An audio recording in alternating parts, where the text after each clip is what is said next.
బృహదీశ్వర ఆలయం. ఈ ఆలయం తమిళనాడులోని తంజావూరులో ఉంది. ఇక్కడ శివుడిని పూజిస్తారు. ఈ టెంపుల్ ఎక్కువ భాగం గ్రానైట్ తో నిర్మించారు. ఇదే సైంటిస్టులకు సవాల్ విసురుతుంది. ఎందుకంటే ఈ ఆలయానికి చుట్టుపక్కల 60 కిలోమీటర్ల వరకు గ్రానైట్ నిక్షేపాల ఆనవాళ్లు లేవు. ఇప్పుడు 1000 సంవత్సరాల కిందట ఈ ఆలయాన్ని నిర్మించారు. ఎక్కడ నుండి గ్రానైట్ తీసుకువచ్చారు, ఎలా తెచ్చారు అనేది సమాధానం లేని ప్రశ్న.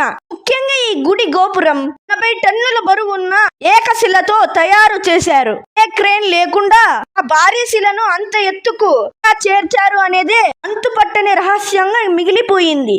ప్రపంచంలోనే మొట్టమొదటి శివాలయంగా గుర్తింపు పొందింది. ఇక్కడ మరో ఆసక్తికరమైన విషయం ఏమిటంటే గోపురం యొక్క నీడ నేల మీద ఎప్పుడూ పడదు.